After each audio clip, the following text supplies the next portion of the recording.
Hello friends, আজকে চলে এসেছি আবার একটা মিষ্টির রেসিপি নিয়ে। শুধু আমি একা মিষ্টি মুখ করবো, তোমাদের মিষ্টি মুখ করাবো না তা হয়েছে কখনো?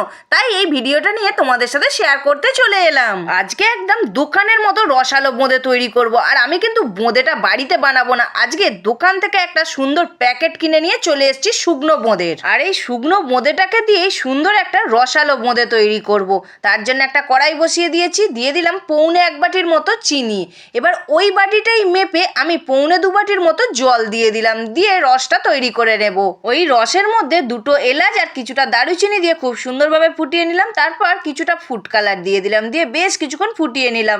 তারপর শুকনো বোঁদেগুলো দিয়ে দিলাম, দিয়ে একটুখানি সুন্দর করে ফুটিয়ে নিতে হবে যাতে বোঁদেটা একটু নরম হয় আর সুন্দর খেতেও হয়। তবে বেশি কিন্তু ফোটালে চলবে না, একটা লিমিট অনুযায়ী ফোটাতে হবে। এই 2 থেকে 3 মিনিট ফোটালেই হয়ে যাবে। ব্যাস, আমি গ্যাসটা অফ করে এখানে আমি কিছুটা বাটার দিয়ে দিলাম। তোমরা মনে করলে এখানে ঘিও ইউজ করতে পারো। একটুখানি ঠান্ডা হবে বোঁদেটা, তারপর বন্ধুরা তোমাদের সাথে আমি শেয়ার করছি ভিডিওটা। একটু ঠান্ডা হয়ে গেছে আর কতটা সুন্দর হয়েছে দেখতে পাচ্ছ, অতটা রস ছিল, সেই রসটা কিন্তু পুরো বোঁদেটা টেনে নিয়েছে। আর কতটা সুন্দর একদম রসালো বোঁদে হয়েছে।